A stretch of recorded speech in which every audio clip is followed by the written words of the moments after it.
me Pois é. levou ao jornalismo foi o meu pai. Meu pai era jornalista, radialista.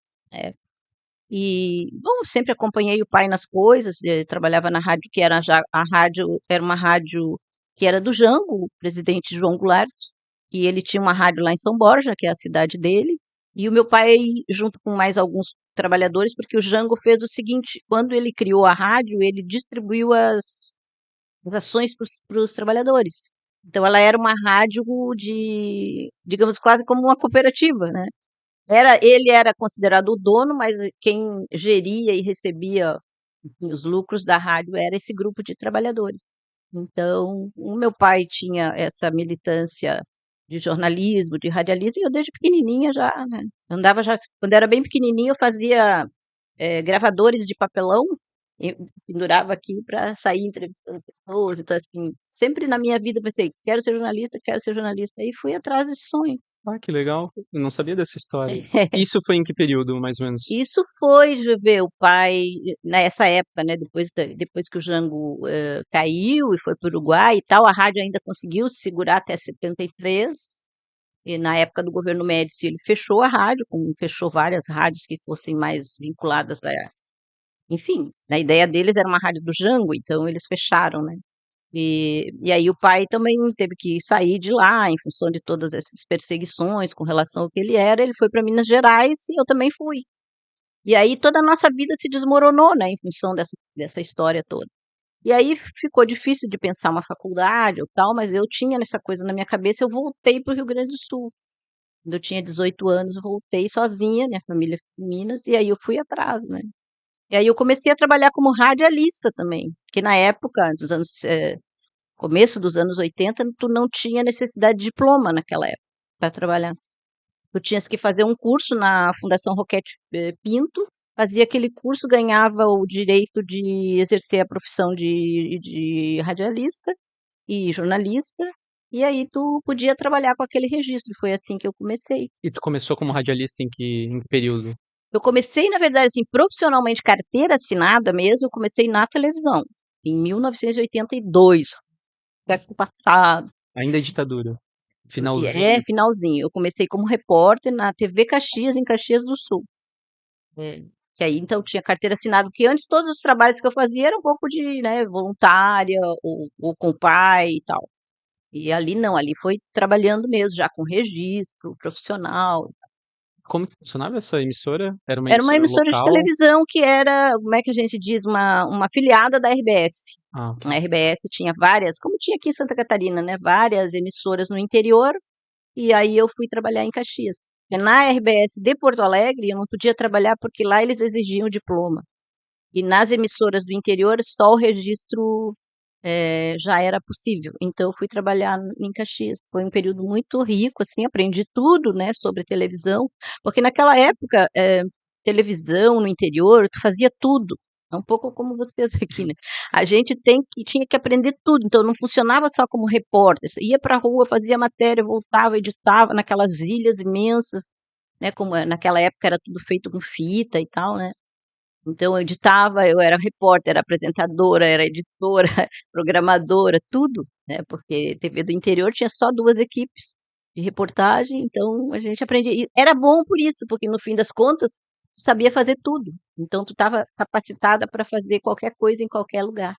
Foi muito legal. E na tua percepção, tu conseguia fazer um bom trabalho no sentido crítico, ou você via que mesmo nessas emissoras mais pequenas tinha já Cara, um eu sempre controle? fui, assim, como eu sou, uma pessoa, assim, que já chegando, por exemplo, logo que eu comecei a trabalhar em Caxias do Sul, eu já comecei a me misturar com o pessoal do sindicato. Então tinha, por exemplo, fazia uma greve, uma manifestação, eu ia lá fazer a matéria.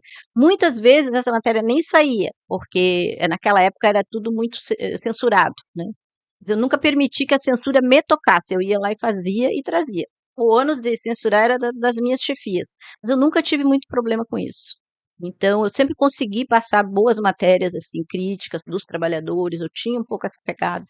Já, muito intuitivamente, né, porque ainda não tinha feito faculdade, não tinha estudado, eu era uma guriazinha, mas eu tinha aquilo da minha militância com meu pai, em São Borja e tal.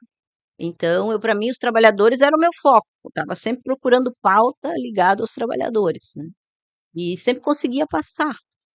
Então, lá em Caxias já era assim. Depois eu fui trabalhar em Uruguaiana, que também era uma região muito boa de pauta, que Uruguaiana é fronteira com a Argentina, então tinha muita pauta massa.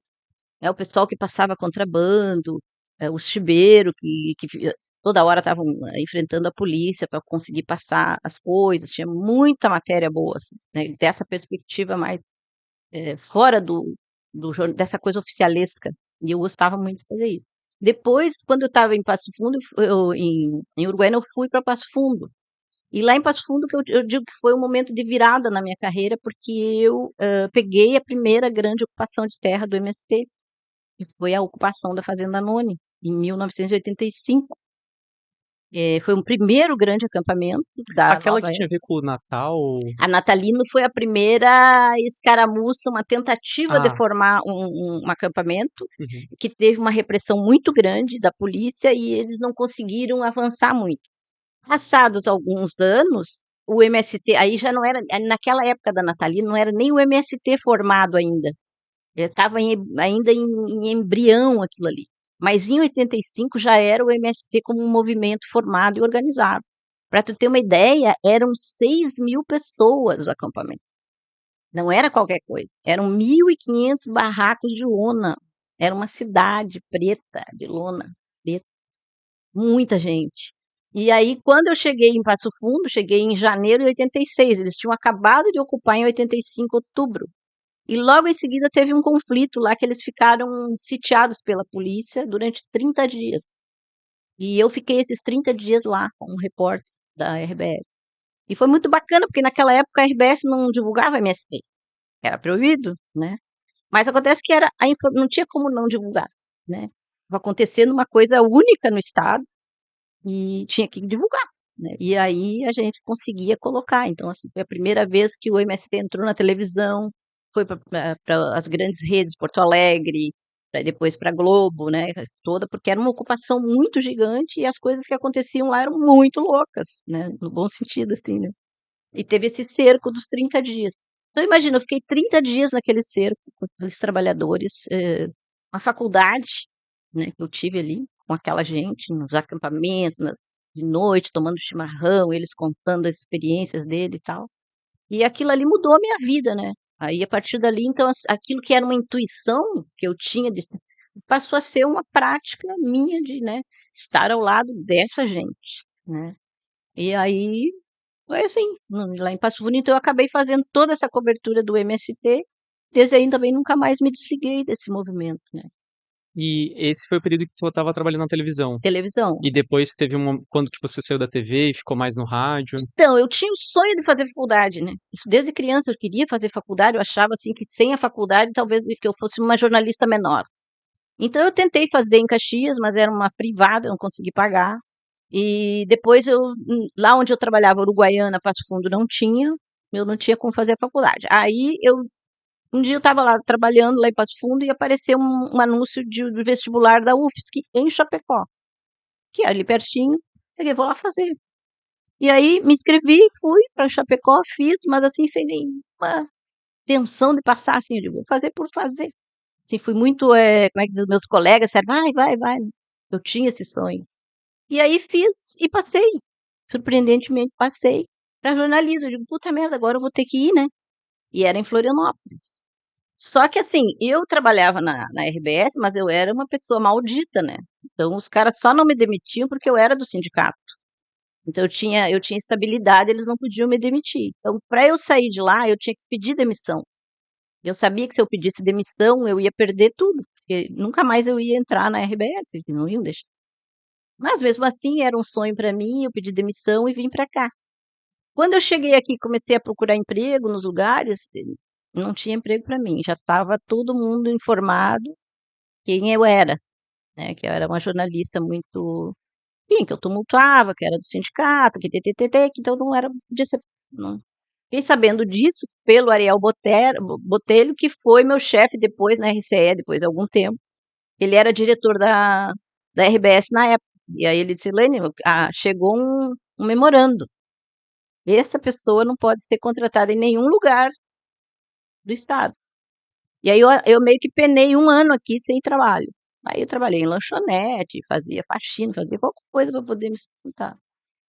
E aí depois eu fui na RCE e depois de muito procurar e muito bater nas portas, eu peguei e entrei porta dentro lá do chefe lá da RCE, na época que é a Record hoje. Tinha deixado fita, tinha deixado tudo lá com ele. Aí eu entrei, né, meio que forcei a barra, eu disse: "Poxa, cara, pelo menos vê as minhas fitas e diz: 'Olha, não, tu não tem qualificação para ser repórter aqui. Só faz isso, não precisa mais nada'". Aí ele: "Tá, tudo bem". E aí 3 dias depois me chamaram. Então eu voltei pra televisão, aí trabalhando nessa emissora RCE, na época, que era hoje Record, né. E ali fiquei um tempo também, mas, tinha me lembro até, eu sempre dou risada disso, porque ele falou pra mim: "Elaine, vou te contratar, agora tu tem que prometer pra mim que tu não vai se envolver com o sindicato". E eu disse: "Prometo". Dali 3 meses eu já estava metida no sindicato, né, "Pô, desculpa, eu fui obrigada a mentir, mas eu precisava trabalhar, né". E aí também nunca parei também de me envolver com o sindicato. Então, assim, eu tenho essa experiência, assim, de televisão, muito tempo, depois que eu parei de trabalhar em televisão, fui trabalhar em jornal, trabalhei no Jornal Estado, trabalhei no Diário, enfim, trabalhei na Rádio Guarujá, trabalhei em vários lugares aqui, assim, Mas né. jornal impresso? Chegou a Jornal tra impresso, uhum. jornal O Estado, que era um importante jornal na época, o Diário Catarinense, depois o Jornal Notícia, foi o último jornal que eu trabalhei. Ali eu passei no concurso em 94 e fui pra USP. Assim, tive muita, trabalhei muito na mídia normal, assim, todas as mídias, digamos, É, pois é, tu pegou TV, jornal, eh, e rádio, pois né. bem. E quando que a Record virou o que ela é hoje? Bem depois, Bem bem depois? depois.